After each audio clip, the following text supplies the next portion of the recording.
आजादी की मांग कर रहे बलूच विद्रोहियों ने पाकिस्तानी सेना पर हमले बढ़ा दिए हैं। हमलों के बाद पाकिस्तानी सेना ने भी बलूचों पर अत्याचार तेज कर दिए हैं।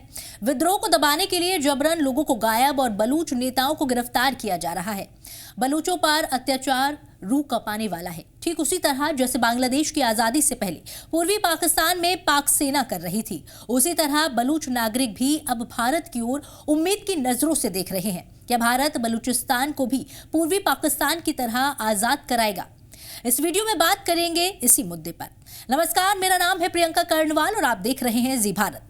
भारत के मुकुट जम्मू कश्मीर को अलग करने का सपना देखने वाले पाकिस्तान को अब नींद नहीं आ रही है। बलूचिस्तान में गूंज रहे आजादी के नारों ने शहबाज शरीफ को डरा दिया है। उन्हें नींद में भी आजादी के नारे सुनाई दे रहे हैं। पाकिस्तानी सेना प्रमुख जनरल मुल्ला मुनीर भी खौफ खा रहे हैं, ठीक उसी तरह जैसे 54 साल पहले भारत की मदद से 1971 में पूर्वी पाकिस्तान को आजादी मिली थी। मुल्ला मुनीर को डर है कि कहीं उन्हें भी सरेंडर न करना पड़ जाए। जैसे पाकिस्तानी जनरल AK नियाजी ने 93,000 पाकिस्तानी सैनिकों के साथ भारतीय सेना के सामने आत्मसमर्पण किया था, क्योंकि बलूचिस्तान अब धीरे धीरे बांग्लादेश बनता जा रहा है। वहीं बांग्लादेश जो 1971 तक पाकिस्तान के कब्जे में था, ऐसे में बलूचिस्तान को बचाने के लिए कहीं भारतीय सेना आक्रमण न कर दे, क्योंकि बलूचों ने पाकिस्तान से आजादी की मांग को तेज कर दिया है। दरअसल भारत से मदद की उम्मीद बलूचिस्तान के लोगों में साल 2016 में जगी थी, जब स्वतंत्रता दिवस के मौके पर प्रधानमंत्री नरेंद्र मोदी ने लाल किले की प्राचीर से बड़ा बयान दिया था। उन्होंने पाकिस्तान के अवैध कब्जे वाले कश्मीर, बलूचिस्तान और गिलगित के लोगों के प्रति अपनी संवेदना दिखाई थी। भारतीय विदेश मंत्रालय ने भी बलूचों के साथ हो रहे मानवाधिकार उल्लंघनों पर कई बार चिंता जताई।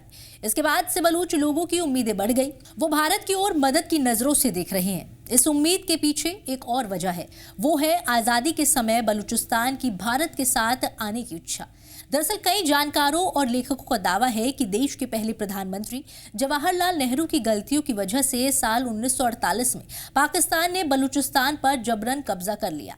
अब बांग्लादेश की तरह ही भारत के पास पाकिस्तान को सबक सिखाने का बड़ा मौका है। बलूचिस्तान को भारत कैसे बचा सकता है, उससे पहले ये जानना अहम है कि बांग्लादेश की आजादी में भारत की भूमिका क्या रही थी। सत्ता पर आसीन तत्कालीन प्रधानमंत्री इंदिरा गांधी ने कैसे इतना बड़ा फैसला लिया था। साल 1971 में जब बांग्लादेश लिबरेशन आर्मी पाकिस्तानी सेना के खिलाफ अकेले पड़ गई थी, तब इंदिरा गांधी ने मोर्चा संभाला था। उन्होंने अटल बिहारी वाजपेयी समेत विपक्षी नेताओं से सहयोग मांगा था। ऐसे में उन्हें विपक्षी नेताओं से भरपूर सपोर्ट मिला और उन्होंने सेना को बांग्लादेश भेजने का आदेश दिया। फिर भारतीय सेना की मदद से बांग्लादेश आजाद हो गया। आज अगर प्रधानमंत्री नरेंद्र मोदी बलूचिस्तान को बचाने के लिए सेना भेजने का निर्णय लेते हैं, तो उन्हें भी विपक्ष के सहयोग की जरूरत होगी।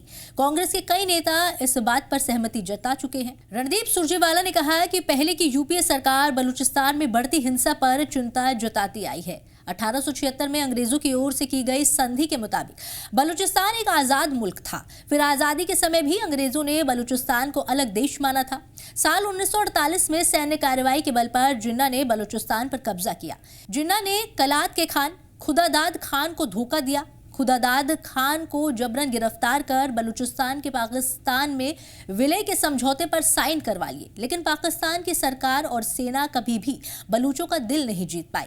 पिछले महीने ही पाकिस्तान की नेशनल असेंबली में बलूचिस्तान पाकिस्तान से अलग है ये नारा गूंज पड़ा था। नेशनल असेंबली के सदस्य मौलाना फजलुर रहमान ने पाकिस्तानी सरकार को जमकर लताड़ लगाई थी। उन्होंने साफ तौर पर कह दिया था कि बलूचिस्तान में 1971 जैसे हालात हैं जिसमें पाकिस्तान के टूटने से बांग्लादेश का जन्म हुआ था।